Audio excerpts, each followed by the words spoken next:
कीर्तन गानन कर्णपतौ विष्णु भक्ति देवी सत्तवत्सै नमो नमः वंशाकल्पतरुभ्यश्च कृपा सिन्धुभ्यैव च पतितानां पावनेभ्यो वैष्णवेभ्यो नमो नमः। जय श्री कृष्ण चैतन्य प्रभु नित्यानंद श्री अद्वैत गदाधर श्रीवासादि गौर भक्तवृंद। हरे कृष्णा कृष्णा कृष्णा हरे हरे हरे राम राम राम हरे हरे। ओम नमो भगवते वासुदेवाय। ओम नमो भगवते वासुदेवाय। ओम नमो भगवते वासुदेवाय। ओम नमो भगवते वासुदेवाय। नारायणं नमस्कृत्य नरं चैव नरोत्तमं देवीं सरस्वतीं व्यासं ततो जयमुदीरये। नस्तप्रायेषु अभद्रेषु नित्यं भागवत सेवया भगवती उत्तम श्लोके भक्तिर्भवति नष्टिकी। कृष्णाय वासुदेवाय देवकी नंदनाय च नंदगोपकुमाराय गोविंदाय नमो नमः। वन्दे श्री कृष्ण चैतन्य नित्यानंद सहोदितो गौरदये पुष्पवन्तो चित्रो सन्दौ तमोनुदो। पादो यदीयो प्रथम द्वितीयो कथितो जदुरो नाभिस्तथा पञ्चमयेव षष्ठो भुजन्तरं दोर्युगलो तथा कण्ठस्तु राजन्मगमाजकीयो मुखारविन्दं दशमप्रफुल्लम् एतादृशयस्तललाटभक्तं शिरोऽपितु द्वादश एव भाति। तमाविदेवं करुणानिधानं तमाव्रवर्णं सुहितावधानम् अपार संसार समुद्रसेतुं भजामहे भागवतस्वरूपम्। मुखं करोति वाचालं पङ्गुं लङ्घयति गिरिं यत्कृपातमहं वन्दे श्रीगुरुदिनतारिणं परमानन्दमाधवं श्रीचैतन्येश्वरं। नमो विष्णुपादाय कृष्णपृष्ठाय भूतले श्रीमते जयप्रकाशाय नमः सत्यपादाय जयप्रदाय गौरभद्राय। हरि ओम तत्सत्। हरे कृष्ण। प्रथमे আমি আমার গুরুদেব শ্রীমৎ জয়প্রকাশ মহারাজের শ্রীপাদ পদ্মে প্রণতি নিবেদন করছি এবং ইসকনের প্রতিষ্ঠাতা আচার্য কৃষ্ণ কৃপা শ্রীমূর্তি শিল অভয় সদানন্দ শিল প্রভুপাদের শরণে আমার প্রণতি নিবেদন করছি। উপস্থিত সমস্ত বরিষ্ঠ বৈষ্ণবীদের শরণে আমার প্রণাম এবং সমস্ত মাতাজিদের প্রভুদের শরণে আমার বৈষ্ণবের প্রণাম করে আজকে আমার সেশন আরম্ভ করছি। তো গত ক্লাসে আমরা দ্বিতীয় অধ্যায়ে প্রবেশ করেছিলাম। তো দ্বিতীয় অধ্যায়ে আমরা কি কি আলোচনা করেছিলাম যদি কেউ রিক্যাপিচুলেট করেন, কিছু বলেন পয়েন্টস দুই একটা।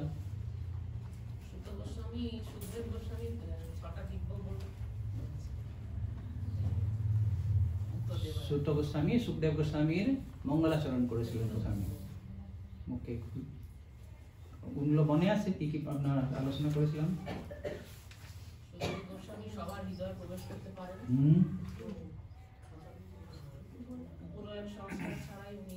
সংস্কার ছাড়া তিনি বাড়ি থেকে বেরিয়ে গেছিলেন এবং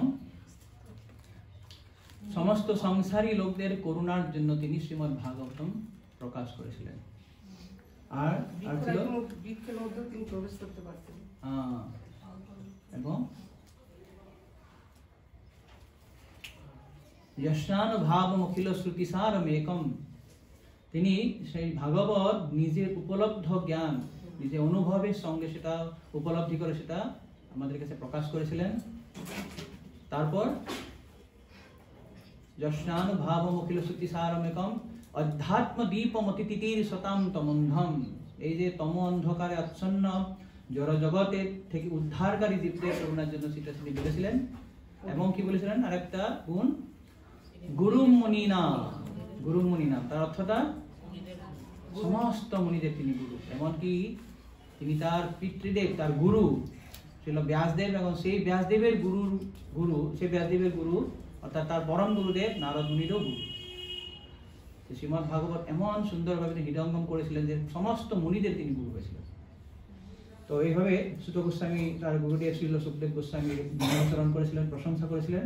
আর তারপর তিনি আরো 4 জন ব্যক্তির গুণানুকীর্তন করেছিলেন। তারা হচ্ছেন ভগবান নারায়ণ, নরনারায়ণ ঋষি, ব্যাসদেব। তারপরে 5 নম্বর শ্লোকে আমরা দেখেছিলাম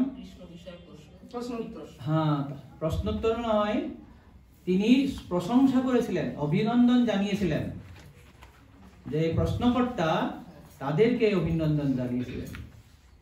মুনয় সাধু পৃষ্ঠ অহং ভবদ্ভীর লোকমঙ্গলম, হে মুনিরা আপনারা অত্যন্ত সুন্দর প্রশ্ন করেছেন আমাকে, কেননা এই প্রশ্ন লোকের মঙ্গল সাধন করবে। কিভাবে লোকের মঙ্গল সাধন করে? যৎকৃত কৃষ্ণ সম্প্রশ্ন, প্রশ্ন মানে হচ্ছে এনকোয়ারি, প্রশ্ন করা, সম্প্রশ্ন মানে খুব সুন্দর প্রশ্ন করা। আপনারা এত সুন্দর সুন্দর প্রশ্ন করেছেন, সেই প্রশ্নের মাধ্যম দিয়ে সারা জগতের মঙ্গল সাধন হবে। যৎকৃত কৃষ্ণ সম্প্রশ্ন যেনা আত্মা সুপ্রসীদতি। তো এই ধরনের আরেকটা প্রশংসা জানিয়েছিলেন সুখদেব গোস্বামী পরীক্ষিত মহারাজকে। যখন প্রথম স্কন্দের শেষ অধ্যায়ে সুখদেব গোস্বামী প্রবেশ করেন, তার সঙ্গে মিলিত হন, তো তখন পরীক্ষিত মহারাজ 2টো প্রশ্ন করবেন। সেই 2টো প্রশ্নের উত্তর দিতে গিয়ে সুখদেব গোস্বামী একই কথা বলেছেন, বরিয়ান আসেতে প্রশ্ন, যে আপনার প্রশ্নগুলো অত্যন্ত বরিয়ান, অত্যন্ত মধুর, অত্যন্ত মানে মাধুর্যপূর্ণ, খুব খুব গুরুত্বপূর্ণ। তো এই ধরনের যে প্রশ্ন যে করা হয়, সে প্রশ্ন আমরা আলোচনা করছিলাম যে সারা বিশ্বের লোক সব সময় কেবল প্রশ্ন করছে আর উত্তর খুঁজছে, কিন্তু প্রশ্ন তখনই সার্থক হবে, উত্তর তখনই আমরা সঠিক উত্তর পাবো যখন কৃষ্ণ সম্বন্ধীয় প্রশ্ন হয়। যখন কৃষ্ণ সম্বন্ধীয় প্রশ্ন হয় তখন কি হয়, কি বলেছিলেন, যেনাত্মা সুপ্রসিদতি, আপনারা যে সুন্দর সুন্দর প্রশ্ন করেছিলেন তার ফলে আমাদের কি হবে, যেন আত্মা, আমাদের আত্মা প্রসন্ন হবে। তো প্রশ্ন যদি এরকম হয় কৃষ্ণ সম্বন্ধে, তখনও আমার আত্মা প্রসন্ন হবে, আর তার উত্তরও কি হবে, সেই প্রশ্নের উত্তর দিয়ে আমার আত্মা প্রসন্ন হবে। সেটাই আজকে আমরা দেখব। দেখুন, এই 6 নম্বর অত্যন্ত গুরুত্বপূর্ণ। আজকে আমরা 2টো শ্লোক আমরা আলোচনা করব। এই 2টো শ্লোকের মাধ্যমে শ্রীল সুত গোস্বামী ঋষিদের 6টি প্রশ্নের উত্তর দিবে, প্রথম 2টি প্রশ্নের উত্তর দিবে। তারা কটি প্রশ্ন করেছিলেন প্রথম অধ্যায়ে? 6টি। ওকে, কি কি প্রশ্ন? প্রথম প্রশ্নটা কি ছিল? ওকে, 2 নম্বর কিসের সারমর্ম? সমস্ত শাস্ত্রের সারমর্ম কি? 3 নম্বর প্রশ্ন ভগবানের আবির্ভাবের উদ্দেশ্য, ভগবান কৃষ্ণ কেন দেবকীর গর্ভে আবির্ভূত হয়েছিলেন? 4 নম্বর প্রশ্ন পুরুষাবতার। 4 নম্বর হচ্ছে পুরুষাবতার সম্বন্ধে বর্ণনা করুন। 5 নম্বর লীলাবতার। আর 6 নম্বর ধর্ম কার শরণাগত হলো। বুড়ি যোগেশ্বরী কৃষ্ণের ব্রহ্মণে ধর্ম বর্মণি সামকাস্তাং অধুনা অপেত ধর্ম কং শরণাগত হয়। তো কোথায় ধর্ম কার শরণাগত? এই 6টি প্রশ্ন এখন তিনি এই 2টি শ্লোকের মাধ্যমে প্রথম 2টি প্রশ্ন উত্তর দিবেন। তো প্রথম প্রশ্নটা আছে জনসাধারণের মঙ্গল কিভাবে সাধিত হয়, পরম মঙ্গল। 2 নম্বর সমস্ত শাস্ত্রের সারমর্ম কি। তো এই 2টি প্রশ্নের এক কথায় উত্তর একটাই, সমস্ত শাস্ত্রের সারমর্ম কি? যে সারমর্ম নিয়ে লোকের সাধন মঙ্গল সাধন বেশি, এটাই তো। যখন সমস্ত শাস্ত্রের সারমর্ম আমরা বুঝে নিব, তার দ্বারাই লোকের সমঙ্গল সাধন হবে। আর লোকের মঙ্গল সাধন, পরম মঙ্গল কিভাবে সাধন হয়? সেই শাস্ত্রের মর্ম দিয়ে। অর্থাৎ দুটি প্রশ্ন যে করা হয়েছে, আসলে তার উত্তর হচ্ছে একটাই, এক কথায়, সেটা হচ্ছে ভগবত ভক্তি। সেটা এখন বলবেন, আপনারা বলবেন। সবৈ পুংসাং পরো ধর্ম যত ভক্তিরধোক্ষজে অহৈতুকী অপ্রতিহতা জয়া আত্মা সুপ্রসীদতি। কি একজন বলুন, বলুন। সবৈ পুংসাং পরো ধর্ম যত ভক্তিরধোক্ষজে অহৈতুকী অপ্রতিহতা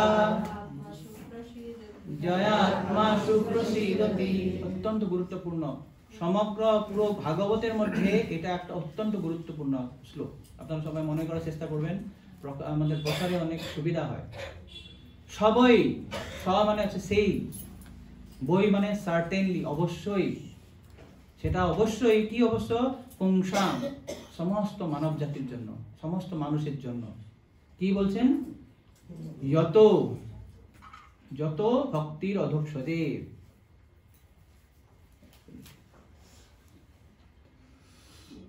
যত ভক্তি, যে ভক্তি যখন আমরা করব, তখন সেই ভক্তিটাই হচ্ছে সমগ্র মানব সমাজের শ্রেষ্ঠ ধর্ম।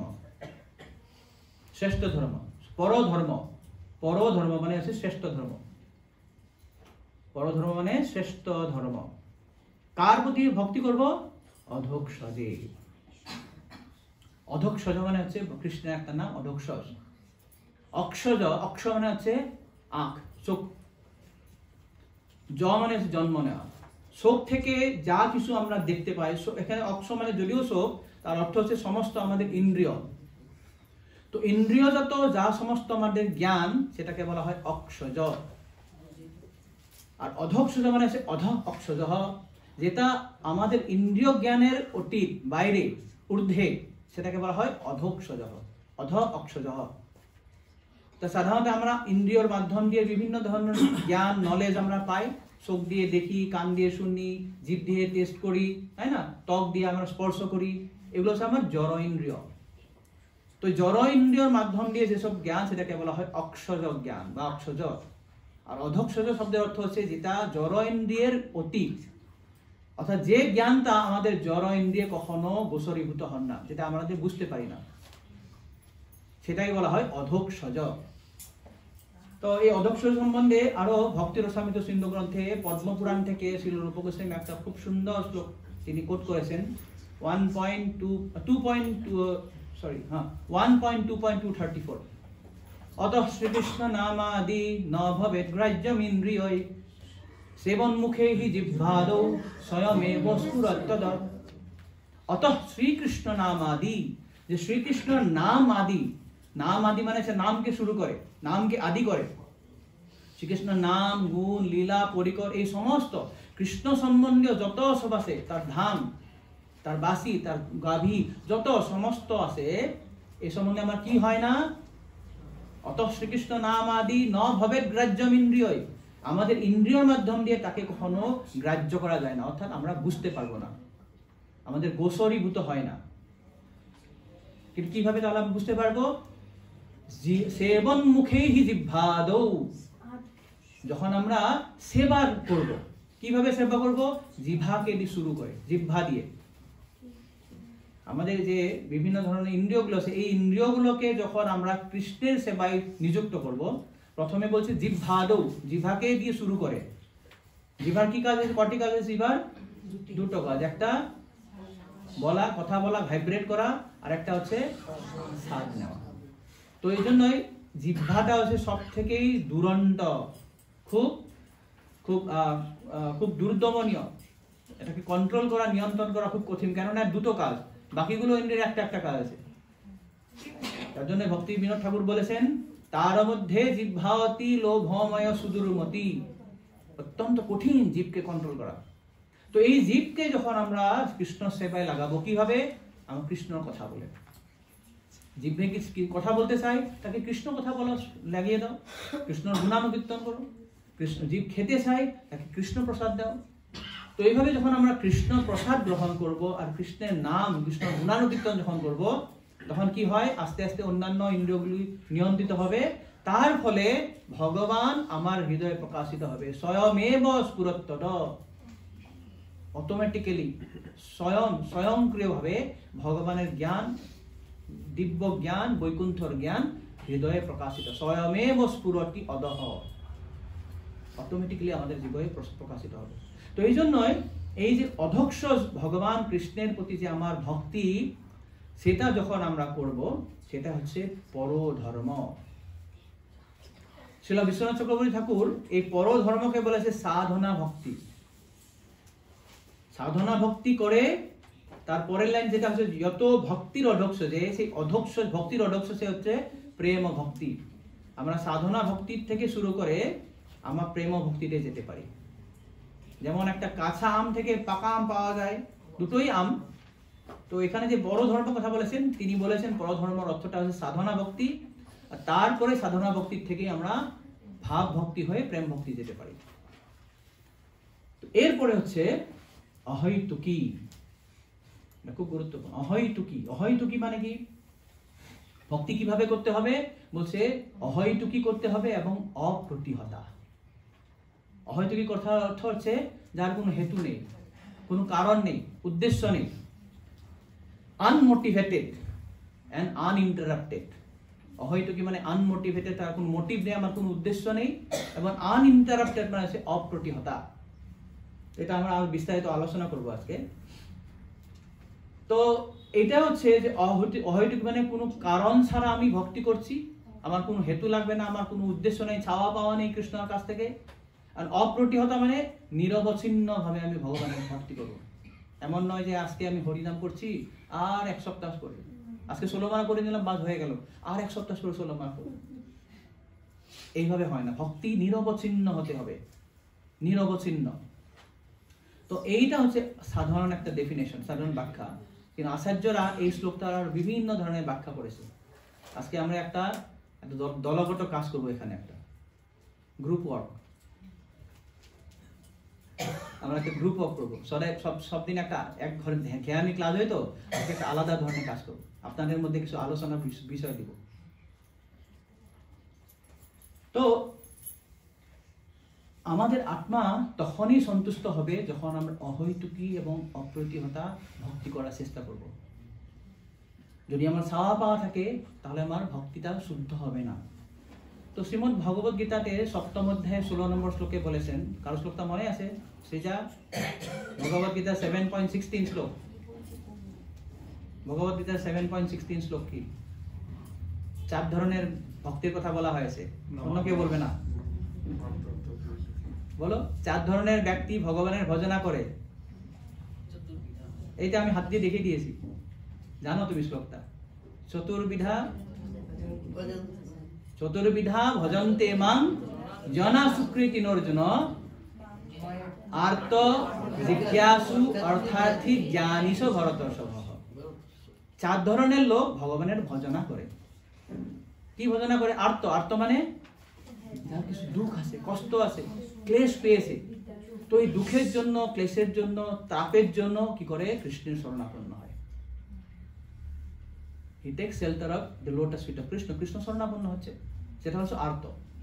জিজ্ঞাসু, জিজ্ঞাসু মানে খুব জানার কৌতূহল, কেন কৃষ্ণ রাধার সঙ্গে থাকে, কেন রাধা, কেন কৃষ্ণ, এই যে জগন্নাথের মুখ এরকম কেন, কৃষ্ণ কেন বাহির বাসি বেড়ে ত্রিভঙ্গ মধ্যে, এই ধরনের তার অনেক প্রশ্ন থাকে। কিন্তু ও সিরিয়াস নয়, জিজ্ঞাসু সিরিয়াস নয় ভক্তিতে, ঐকান্তিক নয়, শুধু কিছু জানার ইচ্ছা, তার জানার ইচ্ছা। তারপর জ্ঞানী, জ্ঞানী হচ্ছে সিরিয়াস। জ্ঞানী খুব গভীরভাবে, ঐকান্তিকভাবে ভগবত তত্ত্ব সম্বন্ধে জানার চেষ্টা করে, ভগবত সম্বন্ধে যত প্রশ্ন আছে সেসব জানার চেষ্টা করে। আর 3 নম্বরটা হচ্ছে অর্থার্থী। অর্থার্থী মানে যাকে টাকা পয়সা লাগে, বিত্ত দরকার। তো এই 4 ধরনের ব্যক্তি ভগবানের ভজনা করে, কিন্তু এই 4 ধরনের ব্যক্তি কিন্তু শুদ্ধ ভক্ত নয়। কেন নয় শুদ্ধ ভক্তি?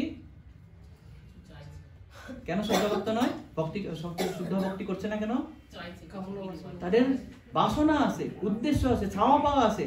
অহৈতুকী ভক্তি করছে না, তাদের হেতু আছে। আমার ছেলে হাসপাতালে ভর্তি আছে, আমার বাবা হাসপাতালে ভর্তি আছে, আমি দুঃখী, আমার টাকা পয়সা নেই, আমি কিছু জানার চেষ্টা করছি। তো এই 4 ধরনের ভক্তই কি হচ্ছে, ওরা যেহেতু কিছু চাওয়া পাওয়া আছে, তারা শুদ্ধ ভক্ত নয়। কিন্তু এই 4 ধরনের মধ্যে জ্ঞানী কিন্তু শ্রেষ্ঠ, বাকি 3 ধরনের থেকে তাও জ্ঞানীও শুদ্ধ ভক্ত নয়। তো এই ধরনের যেহেতু তাদের ভক্তিটা স্বার্থ দিয়ে নিহিত, স্বার্থ মানে সেখানে মিশ্র হয়ে আছে, তার জন্য তাদের ভক্তিটা শুদ্ধ ভক্তি নয়। আর অপ্রতিহত মানে যেটা ধারাবাহিকতা বিহীন, ধারাবাহিকতা থাকতে হবে। যদি ধারাবাহিকতা না থাকে তাহলে আমার ভক্তি শুদ্ধ ভক্তি হবে না। এটা হলো অহৈতুকী এবং অপ্রতিহতা। তার শেষে বলছে সুপ্রসিদতি। সুপ্রসিদতি মানে প্রসন্ন হওয়া, সুপ্রসিদতি মানে অত্যন্ত সম্যক ভাবে প্রসন্ন হয়।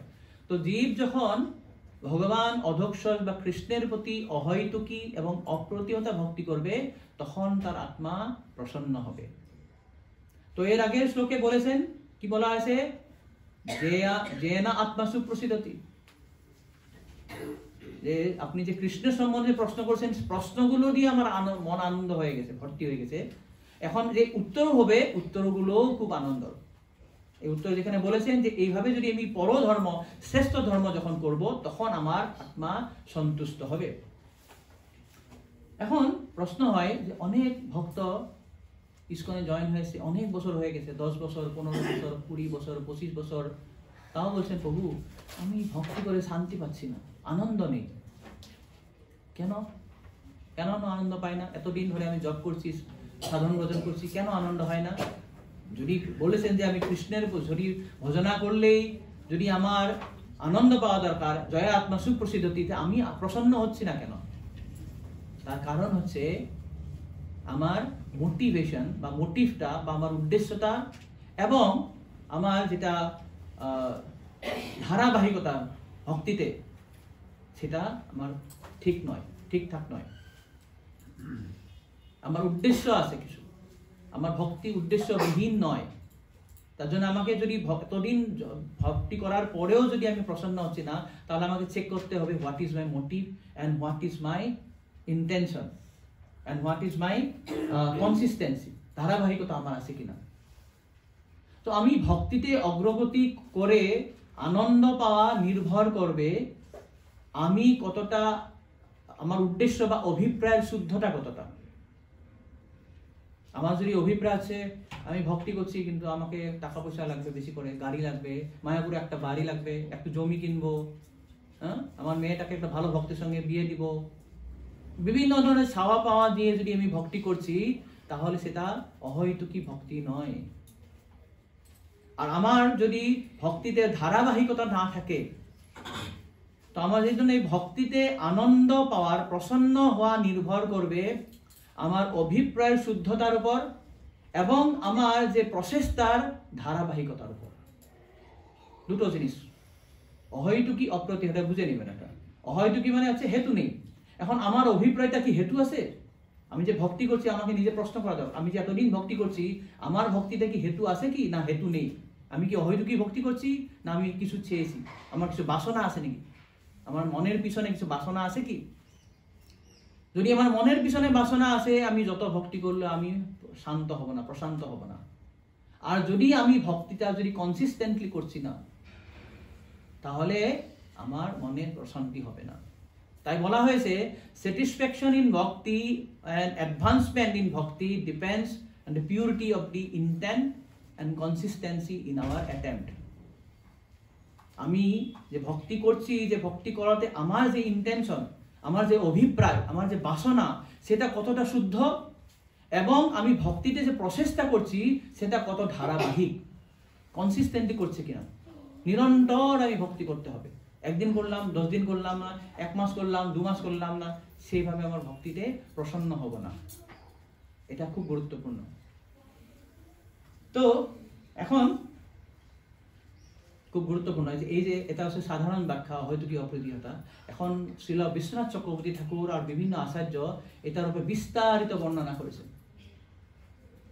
তো এখন আমরা একটু আলোচনা করব অহৈতুকী অপ্রীতিহতার উপর। প্রথম, অহৈতুকীর দুটো মিনিং হবে, দুটো। সাধারণত বললাম অহৈতুকী মানে কি, কারণ নেই, কোনো চাওয়া পাওয়া নেই। তো অহৈতুকীর আরেকটা কারণ হচ্ছে, 1 নম্বর কারণ হলো কি, আমার কোনো উদ্দেশ্য নেই। অহৈতুকী সে একটা মিনিং, হেতু নেই, কোনো হেতু নেই। আরেকটা অর্থ হয় অহৈতুকী মানে কোনো কজলেস ভক্তি, কজলেস, তার কোনো কারণ নেই। কি কারণে? অর্থাৎ ভক্তির কোনো কারণ নেই। তার ভক্তির কারণ নেই মানে অর্থাৎ ভক্তি কার থেকে উৎপন্ন হয়? ভক্তি কোনো কারণে, কোনো কিছু কাজের দ্বারা ভক্তি উৎপন্ন হয় না কার থেকে উৎপন্ন হয়, সেটা এখানে ব্যাখ্যা করবে। এখন আপনারা কিছু গ্রুপ করে করতে পারেন। আমাকে বলুন, 4টা গ্রুপ আমরা করতে পারি। ভক্তি কোথার থেকে উৎপন্ন হয়, কার কার, মানে আমার হৃদয়ে যে ভক্তি আসবে, কোথার থেকে ভক্তিটা আসবে? একটু 10 মিনিট আমরা বা 5 মিনিট আমরা একটু আপনারা আলোচনা করুন মাঝখানে, তারপরে 1 জন বা 2 জন সেটা বলবেন। প্রশ্নটা হচ্ছে ভক্তি, what is the cause of bhakti? ভক্তির কারণ কি? আমরা যেখানে ভক্তি করছি, আমরা বলছি না আমার হৃদয়ে ভক্তি আছে, এই ভক্তিটা কোথার থেকে আসলো, কি করলে ভক্তি আসে? আলোচনা করুন, একটু আলোচনা করুন আপনাদের মধ্যে, তারপরে গ্রুপ থেকে 1 জন বললে হলো। একটু ব্রেইন স্টর্মিং, একটু মস্তিষ্ক আলোড়ন, খুব মজা লাগবে কিন্তু এটা মনে করলে হলো। এখানে আপনারা এই মাথা ধরে একটা গ্রুপ করুন, পিছনে যেন আপনারা 2টো গ্রুপ করুন, প্রভুরা একটা গ্রুপ করুন, একটা গ্রুপ করুন, মাথা ধরে একটা গ্রুপ করে চিন্তা করে। কথা বললে এখন 6টা 3, 10 মিনিট সময় দিচ্ছি, 6টা 13টে আমরা আলোচনা করব। ভক্তির কারণ কি? What is the cause of bhakti? যদি প্রশ্নটা বুঝেন না, আরো বলছি, what is the cause of bhakti? ভক্তির কারণ কি, কোথা থেকে ভক্তি আসে?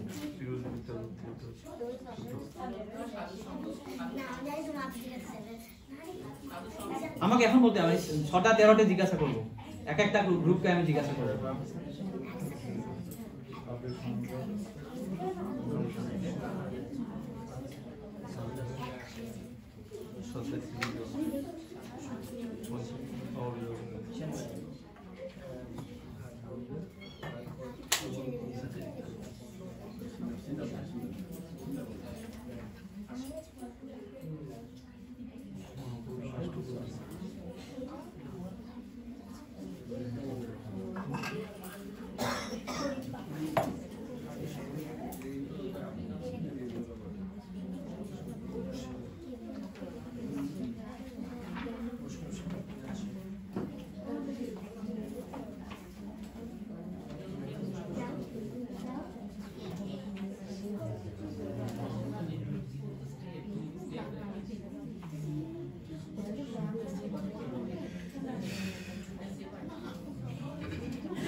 ছটা 13টে আমি জিজ্ঞাসা করবো।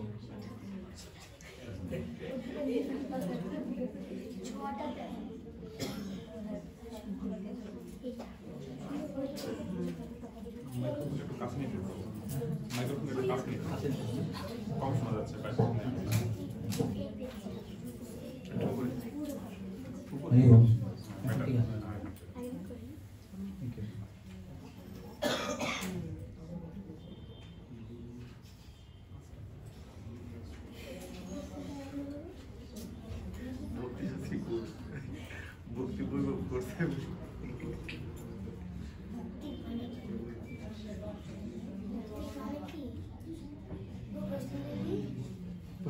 হচ্ছে ভক্তির কারণ কি, মানে ভক্তি কোথা থেকে হয়, আমাদের হৃদয়ে ভক্তি আসবে কোথা থেকে আসে, ভক্তিটা কারণটা কি, আমার ভক্তির জীবন যে এক ভক্তের হৃদয়ে ভক্তিটা কিভাবে আসে, ভক্তার কারণটা, আমার জীবনের ভক্তিটার কারণটা কি। সবাই প্রশ্নটা ক্লিয়ার হয়েছে তো? ওকে, হ্যাঁ, ঠিক আছে।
কারো যদি কমপ্লিট হয়েছে বলতে পারেন। আচ্ছা, আমি বলুন।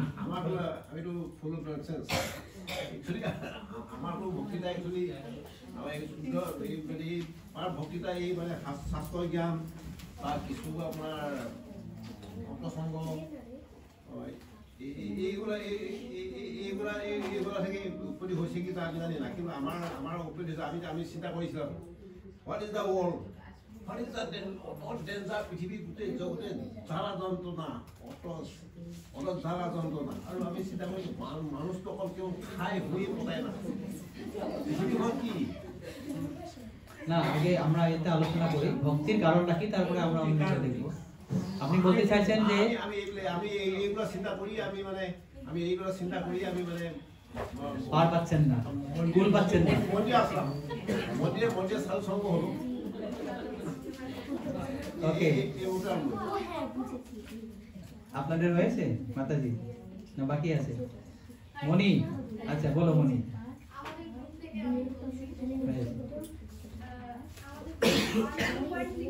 হ্যাঁ, অনেকগুলো পয়েন্ট বলেছো, বলো। তুলসী মহারানীর সেবার মাধ্যমে আমাদের ভক্তির উদয় হয়। আচ্ছা, ঠিক হলো? বলো। আর শুদ্ধ ভক্তের দর্শনের মাধ্যমে ভক্তির উদয় কার? হয়। শুদ্ধ ভক্তর। তারপরে সাধু সঙ্গের মাধ্যমে, আর হরিনামের শক্তির মাধ্যমে, আর ভগবানের প্রসাদ গ্রহণের মাধ্যমে শুদ্ধ ভক্তের দর্শনে আমাদের ভক্তির উদয় হয়। আর গুরুদেবের কৃপা থেকে, শ্রদ্ধা থেকে, সেবার মাধ্যমে, গুরুদেবের কৃপা, তারপরে শ্রদ্ধা, সেবা, সেবা, ভগবত সেবা, সাধুসঙ্গ, সাধুসঙ্গ বলেছ, ওকে, আর হচ্ছে ভগবানের প্রসাদ গ্রহণের মাধ্যমে। প্রসাদ গ্রহণ বলেছ। তুলসী, আমাদের মেইন পয়েন্ট হচ্ছে যে তুলসী মহারানী সেবার মাধ্যমে হচ্ছে ভক্তির উদয় হয়, আর হচ্ছে শুদ্ধ ভক্তের দর্শনের মাধ্যমে। ওকে, তুলসী মহারানী এবং শুদ্ধ ভক্ত। ওকে, হরিনাম। নেক্সট আর কোন গ্রুপ রেডি আছেন?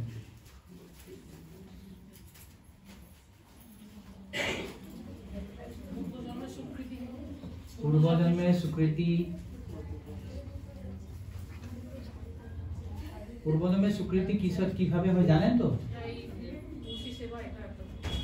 ওকে, আর বৈষ্ণব সেবা, এই সাধু সঙ্গই হয়ে গেল সব। আর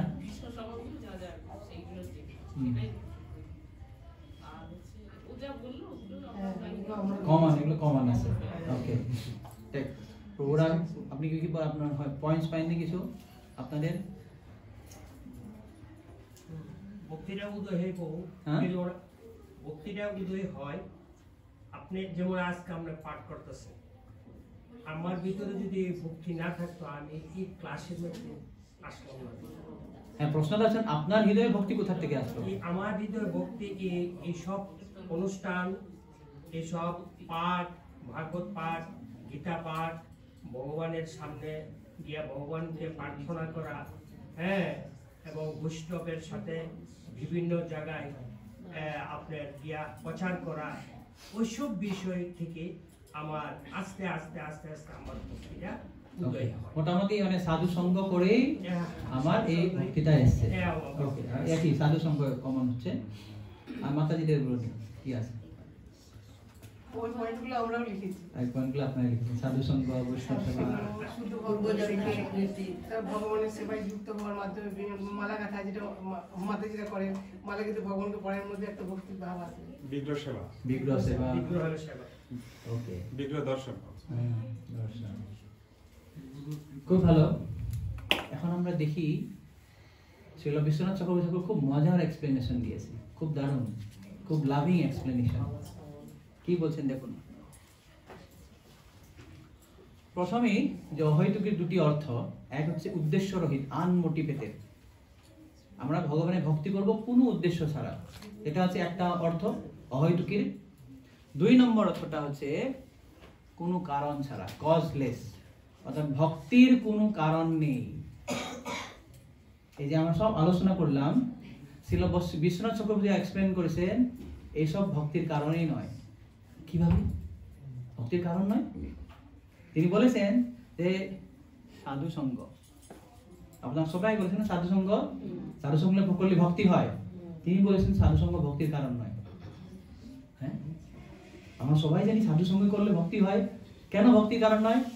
কেননা সাধু সঙ্গ ভক্তির একটা অঙ্গ। 9টা অঙ্গ আছে না, আদৌ শ্রদ্ধা, তাতো সদসঙ্গ, অথবা ভজন ক্রিয়া। তো সাধু সঙ্গ তো ভক্তির অঙ্গ না, তার সাধু সঙ্গ ভক্তির অঙ্গ হলো। তো সাধু সঙ্গ কিভাবে ভক্তির কজ হবে, কারণ কিভাবে হবে? বুঝতে পারছেন ব্যাপারটা? এটা ইনি এক্সপ্লেন করেছেন। তো ওই জন্য সাধু সঙ্গ ভক্তির কারণ নয়। গেল 2 নম্বর, দান। আমি যদি দান করি, দানের ফলে আমার ভক্তি হবে কি? যজ্ঞ করলে, বিভিন্ন ধরনের যজ্ঞ, তপস্যা করা, বা কিছু ভালো নিঃস্বার্থ কাজ করা, প্রতিজ্ঞা, এসব করলে হবে? বলে সেসব দিয়েও আমার ভক্তি হবে না, সেসব দিয়েও ভক্তির জন্ম হয় না। কেন? এই সম্বন্ধে শ্রীমদ্ ভাগবতের 11 স্কন্ধের 12 অধ্যায়ের 9 নম্বর শ্লোকে বলেছেন, যজ্ঞ যোগেন সাংখ্যেন দানব্রত তপোদ্ধরৈ বাক্য শ্রদ্ধায় সন্ন্যাসৈ প্রাপ্নুয়াৎ যত্নমানপি। ভগবান বলেছেন উদ্ধবকে, যে উদ্ধব, এই যত সব দান, যজ্ঞ, সংখ্য, ব্রত, এসব দিয়ে আমাকে কখনো বোঝা যাবে না, কখনো কৃষ্ণকে পাওয়া যাবে না। তো সুতরাং দান, যজ্ঞ, তপস্যা, প্রতিজ্ঞা, নিঃস্বার্থ কর্ম কোনোটাই ভক্তির কারণ নয়। তাহলে কি কারণ আছে? ভগবানের কৃপা। আপনারা বলেছেন না, ভগবানের কৃপা, ভগবানের দর্শন করা, বিগ্রহ সেবা করা, বিগ্রহ দর্শন করা। তো তো যদি ভগবানের কৃপা হলে যদি ভক্তি হয়, তাহলে তো এখানে পক্ষপাত দুষ্টতা আসবে ভগবানের কাছে। কিভাবে পক্ষপাত দুষ্টতা? ভগবান ইম্পার্শিয়াল নাকি? আমরা জানি ভগবান ইম্পার্শিয়াল নয়।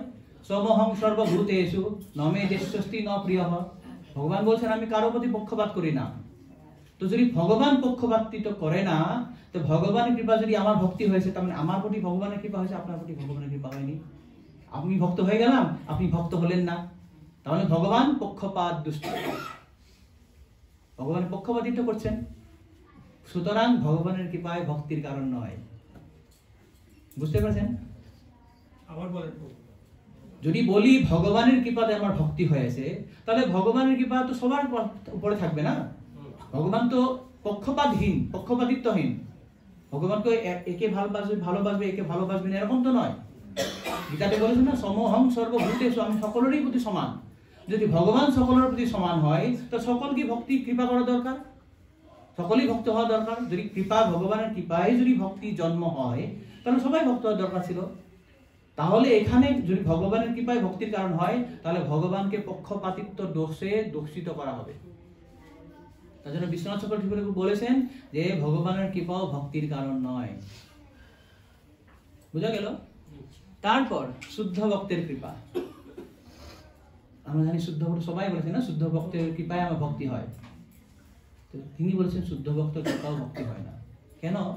ভক্ত তিন ধরনের হয়, কনিষ্ঠ অধিকারী, মধ্যম অধিকারী, উত্তম অধিকারী। তো উত্তম অধিকারীকে যিনি সবাইকে সমানে দর্শন করেন। বিদ্যা বিনয় সম্পন্নে ব্রাহ্মণে গভীহস্তিনী শুনি শৈব সপাকেশ পণ্ডিতা সমদর্শিনা। তারা সমদর্শী। ভগবান যেভাবে সবাই সকাল প্রতি সমদর্শী, শুদ্ধ ভক্ত সমদর্শী হয়। তো শুদ্ধ ভক্ত কিভাবে সমদর্শী হয়? তিনি তো কোনো প্রসারই করে না, তিনি দেখে সবাই ভক্ত, আমিও ভক্ত। তার জন্য তিনি কখনো যে তার কৃপায় যে ভক্ত হবো সেটাও হয় না। ভগবানের কৃপায় যেমন ভক্তি হয় না, শুদ্ধ ভক্তর কৃপাও ভক্তি হবে না, কারণ তিনি তো পক্ষপাতিত্বহীন না। কনিষ্ঠ ভক্ত সাধারণত কাউকে ভক্তি দিতে পারে না, কেননা তার নিজের শ্রদ্ধাই খুব কোমল। সাধারণত ভক্তি হয় না, হয়তো কখনো কখনো হতে পারে। ইন জেনারেল কনিষ্ঠ ভক্ত সাধারণত ভক্তি দিতে পারে না। তাহলে কে থাকলো? মধ্যম অধিকারী। মধ্যম অধিকারী ভক্তি দিতে পারে। কেন? মধ্যম অধিকারী 7 ধরনের ডিলিংস আছে, 7 ধরনের উনি বৈষম্যতা করে, তারতম্য দেখে। কি ধরনের দেখে? যে ঈশ্বরে তদ অধীনেষু বালিশেষু দিশৎসু স প্রেম মৈত্রী কৃপাপেক্ষা যহ করতি সমধ্যম। তো বলেছেন যে তিনি 4 ধরনের লোকের সঙ্গে 4 ধরনের তারতম্য বা 7 ধরনের ডিলিং করেন। প্রথম হচ্ছে ঈশ্বর, ভগবানের সঙ্গে তার এক সম্পর্ক। তদ অধীনেষু, তদ অধীন মানে তার ভক্ত, ভগবানের ভক্ত, তার সঙ্গে এক ধরনের তার সম্পর্ক হয়। বালিশ মানে হচ্ছে যারা অজ্ঞ ব্যক্তি। আর দিশৎসু মানে যারা ঈর্ষান্বিত লোক। এই 4 ধরনের লোকের সঙ্গে 7 ধরনের আচরণ করবে। তো ঈশ্বরের সঙ্গে কি করবে? প্রেম। ঈশ্বরের সঙ্গে প্রেম রিলেশন হয়, তার ঈশ্বরকে প্রেম করবে, যে ভগবান আমার প্রেমাস্পদ, সেই সম্পর্ক তার আছে। তদ অধীনেষু ভক্তের সঙ্গে কি করবে? মৈত্রী, প্রেম ও মৈত্রী, ভক্তের সঙ্গে ওর বন্ধুত্ব করবে, মৈত্রীর ভাব আসবে। যারা বালিশ অজ্ঞ তাকে কি করবে? কৃপা। এবং যারা দিশৎসু তাকে কি করবে? উপেক্ষা। তো এই ধরনের মধ্যম অধিকারী 7 ধরনের যে ডিসক্রিমিনেশন করে, তার জন্যই সে এক অজ্ঞ ব্যক্তি বা অজ্ঞ যারা খুব নিষ্পাপ তাকে ভক্তি দিতে পারে। তো এখন বলতে পারেন তাহলে মধ্যম অধিকারী ভক্তির কারণ? আসলে মধ্যম অধিকারীও ভক্তির কারণ নয়। মধ্যম অধিকারী হৃদয়ে যে ভক্তি আছে, সেই ভক্তি আরেক ব্যক্তিকে ভক্তি দিতে পারে। মধ্যম অধিকারী একজন ভক্ত, তার হৃদয়ে যে ভক্তি, সেই ভক্তি হচ্ছে অন্য একজন ব্যক্তির ভক্তির তার কারণ। সেইভাবেই তিনি ব্যাখ্যা করেছেন। অর্থাৎ এর দ্বারা বোঝাতে চাইছেন যে ভক্তির কারণ হচ্ছে মাত্র একটাই, সেটা হচ্ছে ভক্তির কারণ কেবল ভক্তি, আর তাছাড়া অন্য কিছু নয়। এই জন্যই ভক্তিকে বলা হয় অহৈতুকী। ক্লিয়ার হয়েছে বস্তুটা? না একটু বোঝার অসুবিধা হচ্ছে? ভক্তির কারণ ভক্তি, ভক্তি ভক্তিকে দিতে পারে, অন্য কেউ দিতে পারে না। না সাধু সঙ্গ আপনার ভক্তি দিতে পারবে, না দান যজ্ঞ তপস্যা বা বিভিন্ন প্রতিজ্ঞা বা বিভিন্ন কর্তব্য কর্ম, ভগবানের কৃপা, শুদ্ধ ভক্তের কৃপা, মধ্যম অধিকারী কৃপা, কিছুই নয়। মূল কারণটা হচ্ছে ভক্তি। এই যে আমরা আলোচনা করলাম মধ্যম অধিকারী আমাকে ভক্তি দিচ্ছে, আসলে তিনি ভক্তি দেননি, তার হৃদয়ে যে ভক্তি আছে সেই ভক্তি আমার হৃদয়ে ভক্তি সঞ্চারিত করতে পারে, এইভাবে তিনি ব্যাখ্যা করেছেন। এই জন্যই ভক্তির কারণ একটাই, সেটা হচ্ছে শুধু ভক্তি। ভক্তির কারণ একটাই, সেটা হচ্ছে ভক্তি, আর তাছাড়া অন্য কিছু নয়। হ্যাঁ, মধ্যমাদের ভক্তি আমাকে দিচ্ছে, কিন্তু যদি তার হৃদয়ে ভক্তি না থাকে, আমাকে কেন, আমার হৃদয়ে কিভাবে ভক্তি আসবে? ওর কাছে যদি ভক্তি নেই তাহলে আমার কাছে ভক্তি আসবে কি করে? সুতরাং ভক্তির কারণ একটাই, সেটা হচ্ছে কেবল ভক্তি। ক্লিয়ার এই কথাটা? শেষে তিনি একটা সমাধান দিয়েছে। কি সমাধান দিয়েছে? তিনি বলছেন যে এই যে আমরা দেখলাম ভক্তির কারণ শুধু ভক্তি, ভগবান, ভক্ত, ভক্তি, ভগবান বা তার কৃপা, সমস্ত কিছুই হচ্ছে ভগবানের কৃপার উপরেই নির্ভরশীল। আলটিমেটলি তিনি একটা সিদ্ধান্ত দিয়েছেন যে এই সমস্ত কিছু, যে ভক্ত হোক বা ভগবান হোক বা ভক্তি হোক, এই সমস্ত কিছু ভগবানের করুণার উপর নির্ভরশীল। ভগবানের করুণা হলেই এক লোক ভক্ত হতে পারে, সে ভক্তি করতে পারবে বা অন্যকে ভক্তি দিতে পারবে। তো এই ধরনেই শ্রীপাদ বিশ্বনাথ চক্রবর্তী ঠাকুর বর্ণনা করেছেন যে ভক্তির কারণ কেবল ভক্তি, এই জন্যই ভক্তি হচ্ছে অহৈতুকী, তার কোনো কারণ নেই। কার প্রশ্ন আছে? বলুন। ভক্তি তো ভজধাতু থেকে এসেছে, অর্থাৎ ভজনা করা, কৃষ্ণের প্রেমময়ী এই ভজনাই হচ্ছে ভক্তি। যদি এইভাবে সেটা হতো একটা ব্যাখ্যা, একটা ডেফিনেশন। মানে ভক্তির মানেটা বলছে, ভক্তি মানে ভজদারু থেকে ভজনা করা। কিন্তু আমরা আলোচনা করছি ভক্তির কারণটা কি। এই যে অহৈতুকী কেন বলা হলো? অহৈতুকীর দুটা কারণ বলা হয়েছে, দুটা অর্থ বলা হয়েছে। অহৈতুকী মানে কোনো হেতু ছাড়া আমরা ভক্তি করছি, সেটা ক্লিয়ার। এক নম্বর কারণটা, আমি ভক্তি করতে হবে আমাকে অহৈতুকী, কোনো হেতু ছাড়া, আমাকে ছাওয়া পাওয়া কিছু নেই, কোনো ছাওয়া পাওয়া ছাড়া আমাকে ভক্তি করতে হবে, তবেই সেটা শুদ্ধ ভক্তি হবে। অহৈতুকী শব্দের আরেকটা অর্থ হচ্ছে যে ভক্তি কজলেস, ভক্তিকে কেউ করাতে পারে না। আমি দান করে ভক্তি করব, যজ্ঞ করে ভক্তি করব, শুদ্ধ ভক্ত সঙ্গ করে ভক্তি করব না। ভক্তি আপনি আমাকে ভক্তি মানে কৃপা করতে হবে, ভক্তির থেকেই আমার ভক্তি হয়। এই পয়েন্টটা ক্লিয়ার আপনাদের? নেক্সট সন্দেহ আছে বলুন। ওকে, মাতাজি প্রশ্ন করেছি। যখন আপনি বলেন ভক্তিটা আসছে কোথা থেকে, মানে তো লক্ষ্মীরবীন্দ্রবাবু একবার বলছিলেন যে প্রথম আমাদের আসবে বিশ্বাস, বিশ্বাস থেকে যখন শ্রদ্ধা আসবে তারপরে তার সেই বিষয়ের প্রতি আমাদের ভক্তি আসবে। যেমন কেউ যদি বলেন যে উনি আমার বাবা, তো আমি যদি সেটা বিশ্বাস করি তবেই আমার ওনার প্রতি শ্রদ্ধা আসবে। তো সেই শ্রদ্ধা থেকেই ওনার প্রতি ধীরে ধীরে ভক্তি আসবে। যেমন ভগবানের প্রতি আমরা যদি বিশ্বাস রাখি, তারপর শ্রদ্ধা, তারপর ভক্তি, এইভাবেই আসে। হ্যাঁ, ওটা রূপগোস্বামী সেটাই বলেছেন যে ভক্তির স্তরগুলো আদৌ শ্রদ্ধা, তত শ্রদ্ধা মানে কি? শ্রদ্ধা মানে হচ্ছে দৃঢ় বিশ্বাস। শ্রদ্ধা শব্দে বিশ্বাস হয়ে সুদৃঢ় নিশ্চয়। যখন আমার বিশ্বাসটা ঘনীভূত হয়, দৃঢ় হয়, তার নামে হচ্ছে শ্রদ্ধা। বিশ্বাসটা যখন কোনো কারো যদি আমার বিশ্বাস হচ্ছে, যেমন আমি ডাক্তারের কাছে যাব, তো ডাক্তারের কাছে আমরা কোনদিন যাই নাই, হাসপাতালে যাব, আমার অল্প তো একটু হতে শ্রদ্ধা লাগবে না? বিনা শ্রদ্ধা আমি কি যাব? বিনা বিশ্বাসে যাব? সেই একটু বিশ্বাস যখন হবে তখন আমি ডাক্তারের কাছে যাব। ডাক্তারের কাছে গিয়ে যখন তার সঙ্গে দেখা হবে, ও আমাকে দেখবে, কিছু পরীক্ষা দিল, ওষুধ দিল, ওষুধ খাইয়ে যখন আমার তো ভালো হবে না, তখন আমি সেই শ্রদ্ধাটা কি হবে? একটু গাঢ় হবে। ডাক্তারটা ভালো, ওর কাছে যেতে হবে। অন্য কি পেশেন্টকে বললো ওনার কাছে যাও তুমি, কেন? আমার এই প্রথমের শ্রদ্ধাটা এখন বেশি ঘনীভূত হয়েছে। তারপর আমার যখন আরো ভালো হবে, রোগ সারছে এখন, তখন ধীরে ধীরে আমার শ্রদ্ধাটা আরো বাড়বে, আরো বাড়বে।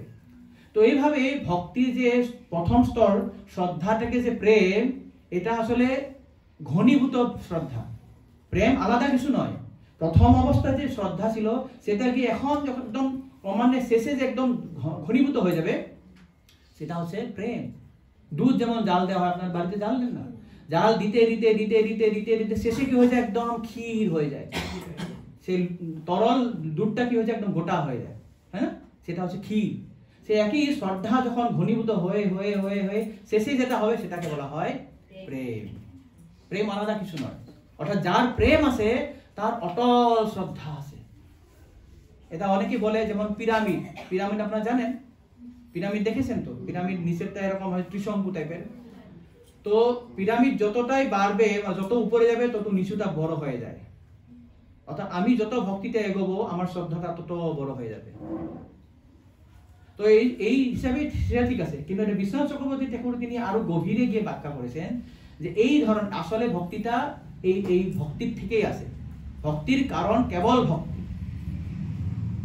কেননা আমি যদি মধ্যম অধিকারীর কাছ থেকে আপনার বিশ্বাস হয়েছে, মধ্যম অধিকারী কারো কাছে ক্লাস শুনে খুব ভালো, তো তখন আপনার ভক্তি হয়নি, আপনার শ্রদ্ধা জেগেছে, তারপরে আপনি আস্তে আস্তে আস্তে ভক্তি যুগে নিযুক্ত হয়েছেন। কিসের জন্য? সেই ব্যক্তির হৃদয়ে যে ভক্তি আছে সেই ভক্তি আপনার হৃদয়ে ভক্তি সঞ্চারিত করতে পারছে। এটা হচ্ছে ওনার ব্যাখ্যাটা, বিশ্বনাথ চক্রবর্তীর এক্সপ্লেনেশনটা। ক্লিয়ার? তো এটা গেল অহৈত কি। প্রশ্ন কি? জানি পুরো শুদ্ধ ভক্ত দর্শনে কখনো কোনো নাস্তিক মানুষও যখন শুদ্ধ ভক্ত দর্শন পায়, যেমন শিল প্রভুপাদ পাশ্চাত্য দেশে অনেক লিপিকে ভক্ত করেছিল, তো একজন ভক্ত জিজ্ঞেস করেছিল যে আমাদের তো কোনো স্বীকৃতি নাই, আমরা পাপী মানুষ, আমরা কি করে ভক্ত হলাম? তো প্রভুপাদ বলেছিলেন যে হ্যাঁ, আমি তোমাদেরকে কৃপা করেছি। তো ওই এক দর্শনে ভক্ত হয়ে যায়, তাহলে এটা কি করে এক্সপ্লেইন করবেন? কথা কি ওনার কাছে ভক্তি আছে বলেই ভক্তি দিতে পারছেন। আমি তো কাঙ্গাল, কৃষ্ণ কৃষ্ণ বলি ধাই তো পাশে। তোমার কাছে কৃষ্ণ আছে, তোমার কাছে ভক্তি আছে, তুমি দিতে পারবা, তুমি তো আমাকে দিবা না, হলে কিভাবে দিবা? তোমার কাছে ভক্তি আছে। শ্রীপাদ বিশ্বনাথ চক্রবর্তী ঠাকুর এই পয়েন্টটাকে নিয়ে উনি এক্সপ্লেন করেছেন, যার কাছে ভক্তি আছে সেই তো ভক্তি দিবে, ভক্তি হচ্ছে ভক্তির কারণ। তিনি সেটাই বলছেন যে মধ্যম অধিকারীর কাছ থেকে শুদ্ধ ভক্তটা উপরে। আসলে শুদ্ধ ভক্ত প্রসার করতে পারে না, কেন? তিনি তো সমদর্শী, তিনি মধ্যম অধিকারীর স্তরে নেমে এসে প্রসার করতে পারে। এখন তার দর্শনে আমার ভক্তি জাগবে, কিন্তু যেহেতু তার হৃদয়ে ভক্তি আসে, এই পয়েন্টটাকে তিনি ব্যাখ্যা করেছেন যে মধ্যম অধিকারী ভক্ত করতে পারে। কিভাবে করতে পারে? কারণ তার হৃদয়ে ভক্তি আসে, সেই তার হৃদয়ের ভক্তিটায় অন্য একজন ব্যক্তির হৃদয়ে ভক্তি সঞ্চার করতে পারে। এটা মানে বিশ্বনাথ চক্রবর্তীর এক্সপ্লেনেশন। ক্লিয়ার? উত্তম অধিকারী ভক্তের হৃদয়ে তো ভক্তি থাকে, তো সেটাই তো বললাম, সেটা পাচ্ছেন না, দিতে পারেন না। হ্যাঁ, দিতে পারবে, কিন্তু তিনি তো প্রসার এরকম করে না, না প্রসার করবে তো মধ্যম অধিকারী। বহুপাত তো উত্তম অধিকারী ভক্ত ছিলেন, উনি তো মধ্যম অধিকারী ভক্ত স্তরে এসে করেছেন, পূজা করেছেন। না, এসব সব ঠিক, আমরা যে বলেছি সাধু সঙ্গ, বিগ্রহ সেবা, শুদ্ধ ভক্ত সবই ঠিক। এই এক্সপ্লেনেশনটা তিনি দিয়েছেন এই ধরনের একটা ব্যাখ্যা করে, কেননা এই যে ভক্তি যে অহৈতুকী এটা তিনি প্রুফ করার চেষ্টা করেছেন, এটা ব্যাখ্যা করেছেন এই ধরনের যে ভক্তির কোনো কারণ নেই, তার কোনো হেতু নেই, ভক্তির কোনো কারণ থাকতে পারে না, অহৈতুকী। আমি বললাম না, অহৈতুকী শব্দ দুটো এক্সপ্লেনেশন আছে, দুটো ব্যাখ্যা আছে। অহৈতুকী মানে আমি হেতু ছাড়া ভক্তি করব, কোনো চাওয়া পাওয়া ছাড়া ভক্তি করব, এটা হচ্ছে এক নম্বর অর্থ। দুই নম্বর অর্থ হচ্ছে ভক্তির কোনো কারণ নেই, ভক্তির কারণ নিজেই, ভক্তির কারণ ভক্তি। এই ব্যাখ্যা করতে গিয়ে তিনি এই ধরনের একটা বিশ্লেষণ করেছেন। কারো সন্দেহ আছে? মানে খটকা আসছে পরে মনে হয়, এটা কি শুনলাম আজকে। জগতে অনেক কোটি কোটি লোক আছে, তাহলে বাহিরে বাহিরের বহু অনেক কোটি লোক আছে, কিন্তু এই লোকগুলা কেন এই তার মধ্যে আপনার এই লোকগুলো আসলো ভক্তি লাভ, ভক্তি জগতে এই লোকগুলা কেন আসলো না? স্বীকৃতি নেই, স্বীকৃতি নেই। প্রভুপাদকে একবার জিজ্ঞাসা করেছিলেন বাইরে যে প্রভুপাদ, আপনি যে কৃষ্ণ ভাবানন্দে আন্দোলন করেছিলেন, সারা বিশ্বের লোক যদি কৃষ্ণ ভক্ত হয়ে যায় কি হবে? প্রভুপাদ বলছে ইম্পসিবল, সম্ভবই নয়, এটা সবাই কৃষ্ণ ভক্তি করতেই পারবে না। কেন? কৃষ্ণ ভক্তি এত সুদুর্লভা, শুদ্ধ ভক্তি এত সুদুর্লভা, সবাই নিতেই পারবে না, বুঝবেই না।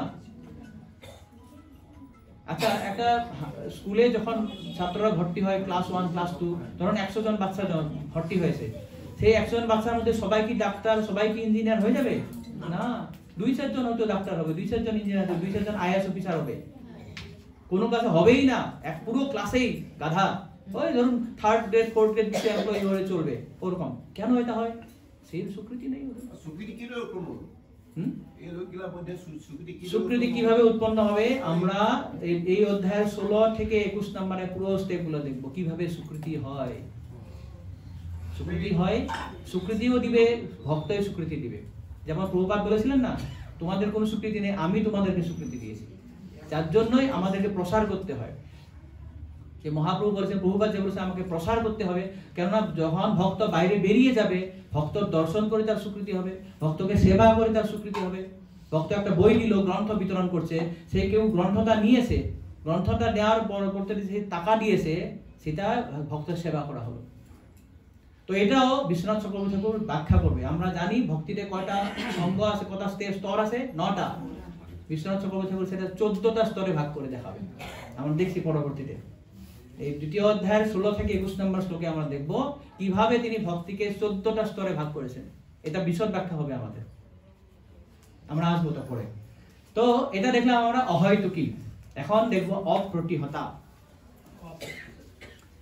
অপ্রতিহতা মানে কি? মানে আমাদের ভক্তি অপ্রতিহত হওয়া দরকার, নিরবচ্ছিন্ন হওয়া দরকার, ছেদহীন হওয়া দরকার। আজকে ভক্তি করছি, কালকে করবো না, সেটা নয়। ভক্তি হওয়া দরকার নিরবচ্ছিন্ন, আনইন্টারাপ্টেড, কোনো বাধা নেই, তাই তো? সেটা একটা অর্থ। 2 নম্বর অর্থ, ভক্তিকে কখনো ইন্টারাপ্ট করা যাবে না, ভক্তিকে কখনো বাধা দেওয়া যাবে না। এটা 2 নম্বর অর্থ। বোঝা গেছে? দুইটা প্রায় একটু ওভারল্যাপের মতন কথাটা। এক হচ্ছে ভক্তি শুড বি আনইন্টারাপ্টেড, এন্ড 2 নম্বর হচ্ছে ভক্তি ক্যানট বি ইন্টারাপ্টেড, ভক্তিকে কখনো বাধা দেওয়া যাবে না। তার প্রমাণ লাগবে। প্রহ্লাদ মহারাজ বেস্ট উদাহরণ এটার। প্রহ্লাদ মহারাজ জন্ম নিয়েছিলেন দৈত্যকুলে, তার ইটসেলফ পরিবেশটাই ছিল ভক্তির বাইরে। দৈত্যকুলে কি কেউ ভক্তি করে?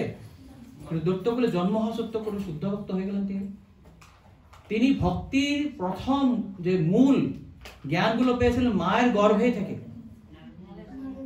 মার গর্ভ থেকেই কত কষ্ট আমরা শুনেছি, সেই এই প্রতিকূল অবস্থায় ও ভক্তি জ্ঞানটা গ্রহণ করেছেন তার গুরুদেব থেকে।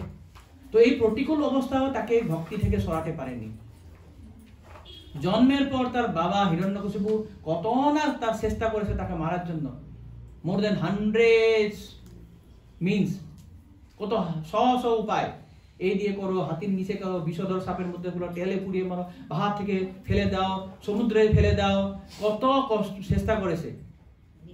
তো এই সমস্ত জড়জাগতিক প্রচেষ্টার দুঃখ কষ্টের মধ্যেও তো কখনো তাকে ভক্তি থেকে তলাতে পারেনি। সেজন্যই এক ভক্তর যদি খুব শুদ্ধ ভক্তি করে, যদি ঐকান্তিক ভক্তি করে, জড়জাগতিক কোনো অবস্থায় তাকে ভক্তি থেকে বাধা প্রাপ্ত করতে পারে না। যার জন্য ভক্তিকে বলা হয় it can never be interrupted, তাকে কখনো মানে ছিন্ন ভিন্ন করা যাবে না। ধ্রুব মহারাজ আমি দেখি, পাণ্ডব, কুন্তি দেবীর জীবনে কত শাস্তি, কত যন্ত্রণা, লাঞ্ছনা। তিনি কি বলেছেন?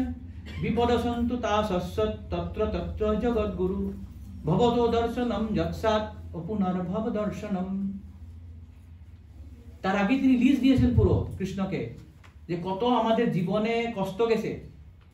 অষ্টম অধ্যায়ে তিনি সুন্দর লিস্ট দিয়েছেন, বিষাদ মহাগ্নে পুরুষাদ দর্শয় অসৎ সভায়া বনবাস কৃষ্যত মৃধে মৃধে নেকো মহারথস্তত দোনি রথস্তত্র অবিরক্ষিতা। বিষাদ মহাগ্নে, যে এই বিষ দিয়ে আমার ছেলেকে মারার চেষ্টা করা হয়েছিল। ভীমকে বিষ দিয়েছিল জানেন? মহাগ্নে, যে এই যে মহা অগ্নি লাচ্ছা দিয়ে তাদেরকে ঢুকিয়ে দিয়ে দুর্যোধন পুড়িয়ে মারার চেষ্টা করেছিল। বিষাদ মহাগ্নে পুরুষাদ, যে এই যে মানুষ খাওয়া একটা কি বলে দৈত্যের সঙ্গে তার যুদ্ধ হয়েছিল। পুরুষাদ দর্শয় অসৎ সভায়া, সেই রাজসভায় দ্রৌপদীর নগ্ন করে তাকে লাঞ্ছনা করার চেষ্টা করা হয়েছিল। মৃধে মৃধে নেক অনেথ রথাস্ততৌ, যে এই যে বিভিন্ন যুদ্ধতে নানা মহারথী আমাদের ছেলেদেরকে মারার চেষ্টা করেছিল। আর ইদানিং এই আজকের দিনেই উত্তরার গর্ভ নষ্ট করার চেষ্টা করা হয়েছিল অশ্বত্থামার ব্রহ্মাস্ত্র দিন। সেই প্রথম দিন থেকে কত আমাদের জীবনে কত না কষ্ট, কত না লাঞ্ছনা। তো কুন্তি দেবী কি বলেছেন? তারপরেই বলেছেন বিপদ সন্তু তত্র তত্র জগৎ গুরু ভবত দর্শনম যৎসাৎ অপুনর ভব দর্শনম।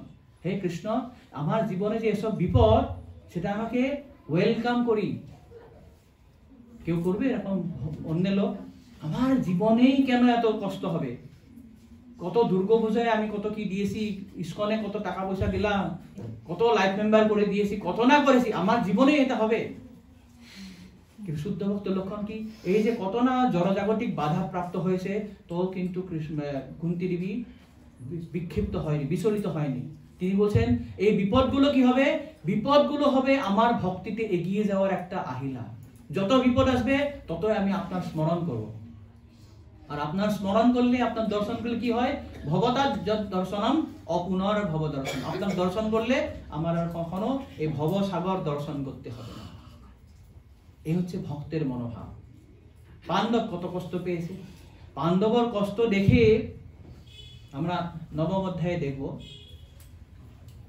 ভীষ্মদেব যখন সরসজ্জায় পড়ে আসে, প্রথম যখন যুধিষ্ঠির মহারাজ সমস্ত ভাইদেরকে নিয়ে গেছে, ভীষ্মদেব প্রথমে বলেছেন অহো কষ্টম মহং ন্যায়ম যজ্জুয়ম ধর্ম নন্দনা। হে ধর্মের নন্দন, তুমি তো ধর্মের পুত্র না? এই ধর্মের পুত্র হয়ে তারা তোমরা কত কষ্ট সহ্য করেছো। অহো কষ্টম অহন্যায়ম, কত অন্যায় সহ্য করেছো। জীবিতুং নার হতুম ক্লিষ্টম বিপ্র ধর্মচ্যুতা আশ্রয়া। তোমরা বেঁচে থাকার কথাই নয়, যত কষ্ট সহ্য করেছো, যত তোমাদের প্রতি অন্যায় করা হয়েছে, you don't deserve to live. তোমাদের জীবিত থাকার কোনো কথাই নেই। কেন জীবিত আছো? কেননা তোমরা তিনটে কাজ করেছো। বিপ্র ধর্ম উচ্যুত আশ্রয়া, তোমরা ব্রাহ্মণের আশ্রয় নিয়েছিলা, ধর্মের আশ্রয় ছিল তোমরা, এবং ভগবান কৃষ্ণ অচ্যুতের আশ্রয় ছিল। অর্থাৎ কেউ যদি ভক্তি এবং ভগবানের আশ্রয় থাকে, তার কোনো কষ্টই তাকে তলাতে পারবে না। বিপ্র মানে হচ্ছে ভক্ত, ধর্ম হচ্ছে ভক্তি, অচ্যুত মানে হচ্ছে কৃষ্ণ ভগবান। কেউ যদি ভক্তি এবং ভগবানের আশ্রয়ে থাকে, জড়জাগতিক কোনো ক্লেশ তাকে কিছুই করতে পারবে না। সেটাই ভীষ্মদেব বলেছিলেন যে তোমরা ধর্মনন্দনা, কি ধর্মের পুত্র হওয়ার পরেও, তারপরে আবার খুব সুন্দর বলেছেন যে তুমি ধর্মরাজ, তুমি যুধিষ্ঠির ধর্মরাজ গদাপানি বৃকোদরম গান্ডীপং শশরং শাপং তত অচ্যুত তত কেন বিপদ। তে বলছে তুমি ধর্মের রাজা, তোমার ভাই গান্ডীপধারী ভীম, বৃকোদর হচ্ছে গদাধারী ভীম, গদাপানি বৃকোদর, গান্ডীপং শশরং শাপং, গান্ডীপধারী তোমার ভাই অর্জুন আছে, আর সেখানে স্বয়ং কৃষ্ণ উপস্থিত আছে। সেই কৃষ্ণ তোমাদের জীবনে থাকা সত্ত্বেও এত কেন কষ্ট তোমাদের? তো পাণ্ডব হচ্ছে যে মানে উত্তম ভক্তের এক আদর্শ দৃষ্টান্ত। আমাদের জীবনে জড়জাগতিক ক্লেশ থাকবেই, কিন্তু যখন সেই ক্লেশ ভক্ত কিভাবে নেয়? ভগবানের কৃপা বলে নেয়। আমরা প্রথম যখন আলোচনা করেছিলাম, 2 নম্বর শ্লোকে আলোচনা করেছিলাম না, তাপত্রয়ন উন্মূলনম। কিভাবে তাপত্রয় উন্মূলন হয় আমার জীবন থেকে? এমন নয় যে ভক্তের জীবনে কষ্ট আসবে না, অবশ্যই আসবে। জগৎ মানে হচ্ছে এটা দুঃখালয়ম। কিন্তু সেই দুঃখকে ভক্ত কিভাবে নেয়? ভাবে এটা ভগবানের কৃপা। তত্ত্বে অনুকম্পা, তোমার অনুকম্পা, তোমার এটা কৃপা। তাই যখন আমরা ভক্তি করব, শুদ্ধ ভক্তি যাজন করব, ভাগবত শ্রবণ করব, সেই ভাগবত আমার তাপকে ভগবানের কৃপাতে পরিণত করায়। The miseries become mercy of the Lord. আমার জীবনের তাপগুলো কি হয়ে যাবে? কৃপা হয়ে যাবে। সেটাই এই যে কুন্তী মহারানী, পাণ্ডব তারা দেখাচ্ছেন। হরিদাস ঠাকুর আমরা এই যে ইদানিং স্যার ৫০০ বছর আগে ইদানিং আর হরিদাস ঠাকুর কি বলেছেন? তিনি বলেছেন খন্ড খন্ড হয় দেহ যাই যদি প্রাণ তবু আমি বদনে নাসারি হরি নাম। দেখেছেন খন্ড খন্ড ২২ বাজারে ব্যত্রাঘাত করা হয়েছিল, তবু হরিনাম ছাড়েননি। তো এই হচ্ছে অপ্রতিহতা। জড়জগতি কোনো ধরনের অবস্থায় আমার ভক্তিকে তলাতে পারবে না। আমাদের জীবনে অনেক সমস্যা হতে পারে, টাকা পয়সার সমস্যা হতে পারে, আমি বিচলিত হয়ে পড়ি। চাকরির সমস্যা, ব্যবসার সমস্যা, ছেলেমেয়ের সমস্যা, অনেক সমস্যা, বিচলিত হয়ে পড়ি। হ্যাঁ, এটা হয়, কিন্তু তত্ত্বগতভাবে এটা আমার ভক্তিকে তলাতে পারে না। যদি আমি ভক্তিতে ঐকান্তিকভাবে দৃঢ় হই, এসব কন্ডিশনে আমাকে তলাতে পারবে না। যদি আমি ভক্তিতে দৃঢ় নই, তাহলে এই সমস্ত সমস্যাগুলিকে আমাকে কি করবে? তলমল করে দিবে। সুতরাং আমি এটা দোষ দেওয়া দরকার নেই, আমার জীবনে কেন হতা হয়েছে, আমি এত ভক্তি করেছি, না আর ভক্তি করব না, আমার জীবনে এটা না, আমার কৃষ্ণের প্রতি ততটা বিশ্বাস নেই। আমি যে একটু আগে বললাম, আমি ভক্তি করছি, হয়তো কি ভক্তি করিনি, আমার ছাওয়া পাওয়া আছে, বাসনা আছে। আমার যখন জীবনে কিছু সমস্যা হয়, আমি এইভাবে ভাবি না কেন যে এটা কৃষ্ণের ইচ্ছা হয়েছে। আসলে আমি পূর্বজন্ম অত পাপ করেছি, এটা আমার জন্য ভগবান একটা শুধু টোকেন দিয়েছে, শুধু একটা অল্প মাত্র দিয়েছে, আসলে বেশিও দরকার ছিল।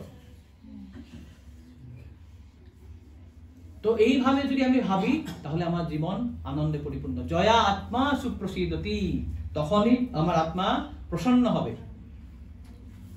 অর্থাৎ আমার ভক্তি তখন যদি অহৈতুকী করি, অপ্রতিহতা করি, তবে আমার আত্মা সন্তুষ্ট হবে, না হলে সন্তুষ্ট হবে না। এর আগে যেটা বলা হলো, যেটা এটা ৩য় অধ্যায় কপিল মুনি বলেছেন, মদ্গত শ্রুতি মাত্রেণ ময়ি সর্বা গুহাশয়ে মনোরথে অবিচ্ছিন্না যথা গঙ্গা সম্বোধ। যে আমার ভক্ত আমার কথা যখনই শুনে, তখনই তার মনোরথ, তখনই তার যে ভগবত ভক্তিটা কি হয়? অবিচ্ছিন্ন। এই যে আমরা বলা হয়েছে না, নিরবচ্ছিন্ন, অপ্রতিহতা, সেটা এটা বলেছেন তিনি কপিল মুনি। যে আমার ভক্ত যখন আমার কথা শুনবে, আমার শুদ্ধ ভক্তি করবে, তার মনের গতি, তার মনের অবস্থা কি হয়? অবিচ্ছিন্ন হয়ে যায়। কিভাবে অবিচ্ছিন্ন? যথা গঙ্গা অম্বুধৌ, যেভাবে গঙ্গা নদী সাগরের প্রতি ধাবিত হয়, রাস্তায় কোনো বাধা মানে না, রাস্তায় পাহাড় আসুক, পাথর আসুক, কিছু অন্য কিছু বাধা, সেসব মানবে না। অবিচলিত ভাবে গঙ্গা যাবে সাগরের দিকে। যেমন কুন্তী মহারানী বলেছে না শেষে, তৈমে নন্দ বিষয়া মতির মধুপতে সক্রিয় রতিম উদ্বহতা অধ্যা গঙ্গে বোঘম্মদন্নতি। যেভাবে গঙ্গা নদী সাগরের দিকে ধাবিত হচ্ছে কোনো বাধা না মেনে, হে কেশব, হে ভগবান, আমার মতিটাও যেন তোমার শরণে এবার ধাবিত হয়, সেটাকে বলা হয় অপ্রতিহতা ভক্তি। সেটা হচ্ছে অপ্রতিহতা ভক্তি। এরপরে তো দেখুন, এটা কোন জড়জাগতিক অবস্থায় যে বাধাপ্রাপ্ত হয় না। এটা ৪র্থ অধ্যায়ের ২৪ নম্বর শ্লোকের ৬৯ নম্বর শ্লোক। কেউ একজন পড়ুন। মাতাজি আমি সব দিয়ে দিব, গতবার আমি দিতে ভুলে গেছি, এবার দিয়ে দিব। এটা পড়ুন কেউ একজন।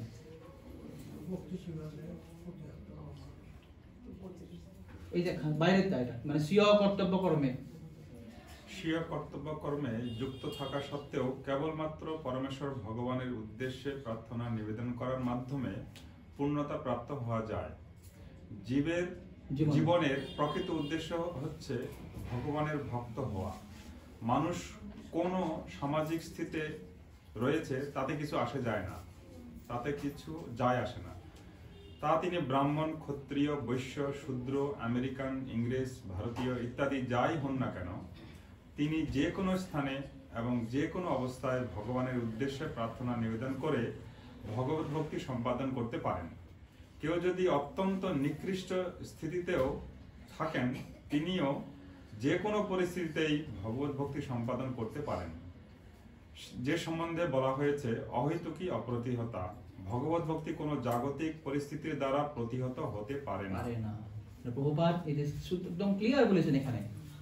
এই শ্লোকটাই তিনি সেখানে কোট করেছেন, অহৈতুকী অপ্রতিহতা দিয়ে বলেছেন যে কোনো পরিস্থিতিতে আমি নিকৃষ্ট হোক বা যেভাবে হোক, আমার ভক্তি কখনো সেটা বন্ধ হতে পারে না, ভক্তি চলেই যাবে। এজন্য ভক্তিকে বলা হয় অপ্রতিহতা। আমাদের এটারও দুটো অর্থ আছে। অপ্রতিহতের দুটো অর্থ, একটা হচ্ছে আমার ভক্তি নিরবচ্ছিন্ন হওয়া উচিত, আনইন্টারাপ্টেড হওয়া উচিত। 2 নম্বর, ভক্তিকে ইন্টারাপ্ট করা যায় না, ভক্তিকে বাধা দেওয়া যায় না, যেটা আমি এতক্ষণ ধরে আমরা আলোচনা করি। এখানে বলছেন কোনো পরিস্থিতিতে ভক্তিকে বাধা দেওয়া যায় না। আরেকটা একটু পড়ুন, এটা 7ম অধ্যায় 15 নম্বর, 7ম স্কন্ধে 15 অধ্যায়ের 47 নম্বর শ্লোকে প্রভুপাদের তাৎপর্য। ভক্তি অবশ্য পাপ অথবা পুণ্য কর্মের উপর নির্ভর করে না। সেই সম্বন্ধে শ্রীমদ্ ভাগবতে 1:2:6 বলা হয়েছে, সবই পুংসাং পরধর্ম যত ভক্তির অধক্ষজে অহেতুকী অপ্রতিহতা জয়াত্মা সুপ্রসিদ্ধতি। সমস্ত মানব সমাজের পরম ধর্ম হচ্ছে সেই ধর্ম যার দ্বারা চিন্ময় ভগবানে প্রেমময়ী সেবা লাভ হয়। এই প্রকার ভক্তি অহেতুকী এবং অপ্রতিহতা হওয়া উচিত, যার ফলে আত্মা সম্পূর্ণরূপে প্রসন্ন হয়। তাহলেও যারা পুণ্যবান তাদের ভগবত ভক্ত হওয়ার সম্ভাবনা অধিক। তো আমাদের ভক্তি কোনো পাপ বা পুণ্য কর্মের উপর নির্ভর করে না। পাপ করলে আমার ভক্তি হবে, পুণ্য করলে ভক্তি, বা পাপ করলে পুণ্য ভক্তি হবে না, না, এসব নয়। আমি যদি অহৈতুকী অপ্রতিহতা করি, ভক্তি করি, তাহলে আমার আত্মা প্রসন্ন হতে পারবে। তো শেষে আমরা দেখছি এখানে 6 নম্বর শ্লোকে তাৎপর্য পূর্বক সুন্দর বলেছেন যে 2 ধরনের মার্গ বর্ণিত রয়েছে, প্রবৃত্তি মার্গ, নিবৃত্তি মার্গ। প্রবৃত্তি মার্গটা হচ্ছে ইন্দ্রিয় সুখ ভোগের মার্গ, নিবৃত্তি মার্গ হচ্ছে ইন্দ্রিয় সুখ ত্যাগের মার্গ। তো প্রবৃত্তি মার্গ হচ্ছে নিকৃষ্ট এবং পরমেশ্বর ভগবানের জন্য ইন্দ্রিয় সুখ ত্যাগ করার পন্থা, নিবৃত্তি মার্গ হচ্ছে উৎকৃষ্ট পন্থা। তো জড়জাগতিক জীবন হচ্ছে জীবের একটি রোগগ্রস্ত অবস্থা, জীব রোগে গ্রস্ত হয়ে আছে। তাই জীবের উদ্ধার পাওয়ার একটাই মাত্র উপায় হচ্ছে ভগবত ভক্তি করা, সেটাই তিনি বলতে চাইছেন এখানে। তো এটা বলার পর শ্রীল প্রভুপাদ 7 নম্বর শ্লোকে বলেছেন যে ভগবত ভক্তি হচ্ছে সমস্ত পারমার্থিক কার্যকলাপের মধ্যে সর্বশ্রেষ্ঠ। কেননা অনেকে বলতে চায় যে যারা ভগবানের ভক্ত তারা আসলে কোনো উচ্চ স্তরে কাজ করতে পারে না, যজ্ঞ করতে পারে না, দান করতে পারে না, এসব করতে পারে না বলেই তারা কেবল হরিনাম করছে, হরে কৃষ্ণ করে বেড়ায়। কাজ বন নেই, তো চাকরিও করে না, পড়াশোনাও করে না, কাজ টাজ নেই বলে ওরা ইস্কনে গিয়ে জয়েন করে, তারা সেটাই বলে কি না? আসলে সেটা নয়। প্রভুপাদ বলেছেন এখানে ক্লিয়ারলি 7 নম্বরে তাৎপর্য যে ভগবত ভক্তি হচ্ছে সমস্ত পারমার্থিক কার্যকলাপের মধ্যে সর্বশ্রেষ্ঠ। তাই এই পন্থা সাবলাইম এন্ড ইজি বলেছেন। ইংরেজিতে তিনি বলেছেন so this method is sublime and easy. Sublime মানে মহিমান্বিত। ভগবত ভক্তি করা খুব মহিমান্বিত কথা, খুব গৌরবের কথা। আমরা ভগবত কৃষ্ণের ভগবান ভজনা করছি এবং সেটা সহজ। কেন মহিমান্বিত? যারা শুদ্ধ ভক্ত বা যারা ভক্তিতে অনেকটা এগিয়ে গেছে, তারা যখন ভগবত ভক্তি করছে তারা আরো নিগুড় থেকে নিগুড় রস আস্বাদন করতে পারে, তাই তাদের জন্য এটা অত্যন্ত মহিমান্বিত। আর যারা নবীন ভক্ত, নতুন জয়েন হয়েছে ভক্তিতে, তাদের জন্য এটা খুব সহজ। কেন সহজ? এই তো শুধু প্রভুপাদ বলেছে না, হরিনাম করো, ড্যান্স করো, আর যখন খিদে পাবে প্রসাদ পাও, বাস, দ্যাটস ইট, কৃষ্ণ কনসিয়াসনেস। তোমাকে এরকম নাক প্রেস করে সোজা করে বসে শ্বাস বন্ধ করে চোখটা বন্ধ করে যোগ করার কোনো দরকার নেই। প্রভুপাদ এরকম বলেছে, কোনো যোগ করার দরকার নেই, কোনো শ্বাস নিঃশ্বাস নেওয়ার দরকার নেই, কপাল ভাতি এসব করে সেসব করে কৃষ্ণ পাওয়া যাবে না। এই যুগের জন্য নয়। অর্জুন তো নিজেই বলেছে না, 5000 বছর আগে বলেছে যে হে কৃষ্ণ, চঞ্চলং হি মন কৃষ্ণ প্রমাথি বলবদ্দি হ্রম, আমার মন এত চঞ্চল, আমি এসব করতে পারবো না। এই যে তুমি বলেছো একদম উঁচু আসনে বসে একদম হরিণের মৃগের চাল দিয়ে সুন্দর কাপড় দিয়ে সমকায় গ্রীব এরকম একদম সোজা করে বসে, নাকটা এখানে ডিস্টের এখানে আধা মোজা আধা মেলা করে, না, আমার দ্বারা সব হয় না। প্রভুপাদ বলেছেন ও তো ছিল যোদ্ধা, একজন গৃহস্থ, ওখানে খুব বড় একটা পণ্ডিত ছিল না, কিন্তু ও এমন যোদ্ধা ছিলেন, তাও নিজে বলেছেন আমাদের এটা সম্ভব নয়। যদি অর্জুনের মতন লোকের সম্ভব নয়, আমাদের কলিযুগের লোকের সম্ভব হতে পারবে না। তো এইটা কৃষ্ণ ভক্তি হচ্ছে সুসুখম কর্তুম অব্যয়ম। ভগবত গীতার কৃষ্ণ বলেছে না, কৃষ্ণ ভক্তি হচ্ছে সুসুখম, কত আনন্দ। ভক্ত সঙ্গে হরি কথা শুনেন, তারপরে ক্লাসের পরে প্রসাদ পেয়ে বাড়ি যান, চলে যান, আর বাড়িতে রান্না করতে হবে না, সকালে উঠে মঙ্গল আরতি করে জপ করবেন, বাস। এই জন্য এটা বলা হয়েছে অত্যন্ত মহিমান্বিত এবং খুব আনন্দের, খুব ইজি। কনিষ্ঠ ভক্তদের জন্য এটা ইজি, আর যারা উত্তম ভক্ত তাদের জন্য এটা অত্যন্ত মহিমান্বিত, খুব আনন্দের এটা কৃষ্ণ ভক্তি। শেষে আমরা আর একটা শ্লোক দেখবো, এরপরে 10 মিনিট আছে। 7 নম্বর শ্লোক দেখছি আমরা। বাসুদেবে ভগবতী ভক্তি যোগ প্রয়োজিত জনয়তি আশু বৈরাগ্যম জ্ঞানম সজত অহৈতুকম। একজন বলুন। বাসুদেবে ভগবতী ভক্তি যোগ প্রয়োজিত জনয়তি আশু বৈরাগ্যম জ্ঞানম সজত অহৈতুকম। বাসুদেবে ভগবতী, বাসুদেবে ভগবতী মানে হচ্ছে যে বাসুদেব কৃষ্ণের প্রতি যখন আমরা ভগবান বাসুদেবের প্রতি যখন আমরা ভক্তি করব, ভক্তিযোগ করব, ভক্তিযোগ প্রয়োজিত। ভগবান বাসুদেবের প্রতি কৃষ্ণের প্রতি যখন আমার ভক্তি করব, কি হবে? দুটি এফেক্ট হবে আমাদের। জনতি আশু, আশু মানে অচিরেই, খুব তাড়াতাড়ি কি হবে? বৈরাগ্যম, আমার বৈরাগ্য জন্ম হবে। এবং জ্ঞানম স অহৈতুকম, আমার জ্ঞান, কি জ্ঞান? অহৈতুক জ্ঞান, অহৈতুক জ্ঞানটা হবে আমার।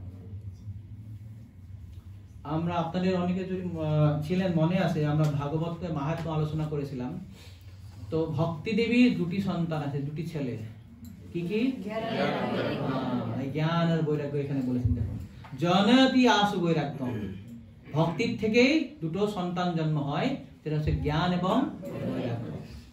তো এটা বলতে গিয়ে প্রভুপাদ দেখুন এই যে এই 7 নম্বর শ্লোকের দ্বিতীয় প্যারাতে বলেছেন, জ্ঞান এবং বৈরাগ্য হচ্ছে পারমার্থিক উন্নতির পথে দুটি অত্যন্ত গুরুত্বপূর্ণ অঙ্গ। ভক্তি যখন আমরা করি, উন্নতি করতে চাই, জ্ঞান এবং বৈরাগ্য হচ্ছে দুটি অত্যন্ত গুরুত্বপূর্ণ। তো জ্ঞান মানে বৈরাগ্য তো বুঝলাম, আমার জড়জাগতিক আসক্তি নেই, সেটা বৈরাগ্য হয়েছে। কিন্তু জ্ঞান কি বলেছে এখানে? জ্ঞান মানে কি? এখানে একটা মজার কথা বলেছে, অহৈতুকম জ্ঞান। জ্ঞানম সজত অহৈতুকম, অহৈতুক জ্ঞান। কি অহৈতুক জ্ঞান? অহৈতুক জ্ঞান মানে হচ্ছে, বিশ্বনাথ চক্রবর্তী ঠাকুর এক্সপ্লেইন করেছেন তিনি, অহৈতুক জ্ঞান মানে যে জ্ঞানটা দিয়ে আমি যে মুক্তির বাসনা করা, যেটা ইচ্ছা, যারা কি বলে নিরাকারবাদী, যারা জ্ঞানী, তাদের উদ্দেশ্যটা হচ্ছে সাযুজ্য মুক্তি, ইম্পার্সোনাল লিবারেশন, নিরাকার যেটা মুক্তি, সেই মুক্তিটাকে বলা হয়নি। এখানে বলেছেন অহৈতুকম, সেটা হচ্ছে হেতুর মুক্তি, সেটা হেতুর জ্ঞান। যারা জ্ঞানযোগী বা নিরাকারবাদী, তারা জ্ঞান আহরণ করে কিসের জন্য? তাদেরকে মুক্তি চায়, এই জড়জগতের থেকে মুক্তি চায়। তোরা কোথায় যেতে চায়? ব্রহ্মজ্যোতিতে যেতে চায়, সাযুজ্য মুক্তি লাভ করতে চায়, তার জন্য ওরা জ্ঞান আহরণ করে। কিন্তু এইখানে যখন আমি ভগবত ভক্তি করব, সেখানে আমার যেটা জ্ঞান হবে, যে জ্ঞান জন্ম হবে, সেই জ্ঞানটা হচ্ছে অহৈতুক জ্ঞান। অহৈতুক জ্ঞান মানে আমার মুক্তি, সেই জ্ঞানটা আমাকে দিবে না। কি জ্ঞান? এই জ্ঞানের দ্বারা আমি বুঝতে পারবো জড়জগৎ জিনিসটা কি এবং পারমার্থিক জিনিসটা কি, জড়জগৎ কি, পরমার্থ কি, সেটা আমার জ্ঞান হবে। সেটা হচ্ছে প্রকৃত জ্ঞান। এই জন্য একে বলা হয়েছে অহৈতুক জ্ঞান। এখানে হেতু নেই। নিরাকারবাদী জ্ঞানীরা যেটা জ্ঞান চর্চা করছে, তাদের একটা হেতু আছে, কারণ আছে, তার মাধ্যম দিয়ে তারা মুক্তি লাভ করতে চায়। কিন্তু ভক্ত যখন ভক্তি করছেন, এই ভগবানের তাৎপর্য শেষের লাইনে খুব সুন্দর বলা আছে, ভগবানের শুদ্ধ ভক্তের মধ্যে জ্ঞান বৈরাগ্য আদি সব কিছু দিব্য গুণে বর্তমান থাকে, কিন্তু জ্ঞান থাকলেই অথবা অনাসক্ত হলেই ভগবত ভক্তির তত্ত্ব জানা যায় না। তাই সুতরাং জ্ঞান, তারপর যোগ, সাধনা ভক্তিকে কখনো দিতে পারে না। আমরা আলোচনা করলাম না একটু আগে, জ্ঞান কখনো ভক্তির কারণ হতে পারে না, তপস্যা, যজ্ঞ, দান কখনো ভক্তির কারণ হতে পারে না। কেননা তাদের মধ্যে ছাওয়া পাওয়া আছে, তাদের মধ্যে হেতু আছে। কিন্তু যখন কেউ শুদ্ধ ভক্তি যাজন করবে, তার মধ্যে এই জ্ঞান, এই বৈরাগ্য অটোমেটিক্যালি চলে আসবে। প্রভুপাদ সুন্দর ব্যাখ্যা করেছেন এখানে, যখন কেউ ভগবত ভক্তি করবে, তখন তার অহৈতুকিক জ্ঞান হবে, তখনও বুঝতে পারবে যে জড় জগৎটা কি, তার স্বরূপ তো কি জড় জগতের, আর পারমার্থ জগৎটা কি। যখন আমি বুঝতে পারবো যে জড় জগৎ হচ্ছে অনিত্য, এটা আমার জিনিস নয়, আমি এখানে বিদেশে পড়ে আসি, তখন অটোমেটিক্যালি সেগুলোর প্রতি আমার কোনো ইচ্ছা থাকবে না, আকর্ষণ থাকবে না। তখন আমি সেখান থেকে অটোমেটিক্যালি ফিরিয়ে আসবো। সেটাই হচ্ছে আমার প্রকৃত বৈরাগ্য। বৈরাগ্যর মানে এমন নয় যে আমি লাল কাপড় পরে ঘুরে বেড়ালাম না। বৈরাগ্যর আসল অর্থ হচ্ছে কৃষ্ণের প্রতি আসক্তি, মায়ার প্রতি বিরক্তি, অনাসক্তি। সেটা হচ্ছে আসল বৈরাগ্যর অর্থ। মানে কৃষ্ণের প্রতি আমার আসক্তিটা বাড়বে এবং মায়ার প্রতি আসক্তিটা কমে যাবে। তো সেটা কখন সম্ভব হবে? অটোমেটিক্যালি হবে না, ফোর্সফুলি হবে না, জোর করে বৈরাগী করা যাবে না। আমি যখন পরম সুখ পাবো, পরম দৃষ্টা নিবর্তনতে, যখন উচ্চতর স্বাদ আমি পাবো, তখন আমি বুঝতে পারবো সেই উচ্চতর স্বাদ মানে ভক্তি করব। যখন আমি শুদ্ধ ভক্তি করব, অটোমেটিক্যালি আমার অহৈতুকী জ্ঞানটা হবে, জন্ম হবে, বৈরাগ্য আসবে, অহৈতুকী জ্ঞান। সেই অহৈতুকীর জ্ঞানের মাধ্যমে বুঝতে পারবো যে এইগুলো হচ্ছে মায়া, হচ্ছে 2 নম্বরে, আমার দরকার নেই। তখন আমি কি করব? ভগবত ভক্তিতে যাব। যখন উচ্চতর স্বাদে, উচ্চতর, আমরা আলোচনা করেছিলাম ভক্তি শাস্ত্রী ক্লাসে, যখন আমার ইন্দ্রিয়গুলিকে যখন ভগবানের চিন্ময় সেবাতে নিযুক্ত করব, তখন অটোমেটিক্যালি নিকৃষ্ট ইন্দ্রিয় ভোগের প্রতি আমার ইন্দ্রিয় ধাবিত হবে না। সেটা হচ্ছে যে অহৈতুকী জ্ঞান। অহৈতুকী জ্ঞানটা বুঝছেন? ক্লিয়ার হয়েছে? তো এইভাবেই যখন আমি ভগবানের প্রতি শুদ্ধ ভক্তি করব, তখন আমার অহৈতুকী জ্ঞান এবং বৈরাগ্য হয়ে আমি ভক্তিতে এগিয়ে যেতে পারবো। তখন আমার যেন আত্মা সুপ্রসিদ্ধতি, তখন আমার আত্মা প্রসন্ন হবে। এটা হচ্ছে এই দুটো শ্লোকের মাধ্যম দিয়ে সূত গোস্বামী প্রথম 2টি প্রশ্নের উত্তর দিলেন। তো এখানে এস্টাবলিশ হয়েছে যে ভগবানের প্রতি অহৈতুকী এবং অপ্রতিহতা ভক্তিটাই হচ্ছে জীবের আত্মাকে সন্তুষ্টি করার একমাত্র উপায়। জীবের পরম মঙ্গল সাধন হবে এবং সমস্ত শাস্ত্রেরও সারমর্ম হচ্ছে ভগবানের ভক্তি করা। তো এটাতে এক প্রকার তার উত্তর শেষ, কেননা শেষ না, এরপরে সূত গোস্বামী এই ভক্তিকে আরো এক্সপ্লেইন করবে সুন্দরভাবে। আমরা পরবর্তী ক্লাসে দেখবো। এখন আজকে 7টা বাজে। তো এখানেই সমাপ্তি করছি। কারো যদি প্রশ্ন বা মন্তব্য থাকে আপনারা করতে পারেন। আমার একটা প্রশ্ন আছে। আগামী ক্লাসে আপনি চার্টের মাধ্যমে যদি এগুলো ভাগ ভাগ করে ব্যাখ্যা করতে পারেন, তো আমরা এটা একটু নোট করে নিতে পারি। আচ্ছা, আমরা যেটা বিশ্বনাথ চক্রবর্তী ঠাকুর যেটা আলোচনা হয়েছিল, সেটা এই যা আপনি আলোচনা করছেন এইগুলো আপনি সব পেয়ে যাবেন। মানে আপনি যদি গ্রুপে থাকেন, সব স্লাইড আমি দিয়ে দিই, সব স্লাইড দেখতে পাবেন। হরে কৃষ্ণ। আরো কারো কিছু প্রশ্ন?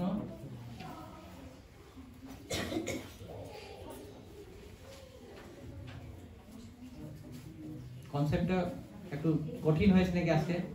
না না না, বুঝতে পারছেন?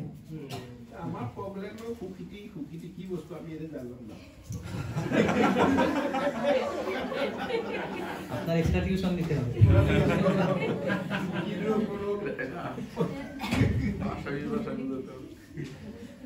তাহলে প্রশ্ন না থাকলে আমরা এখানে সমাপ্তি করছি। গ্রন্থরা শ্রীমদ্ ভাগবতম কি, গুরু শিলা প্রভুপাদ কি, সমস্ত গৌর ভক্ত বৃন্দ কি, জয় গুরু সীতানাথ প্রেমানন্দে।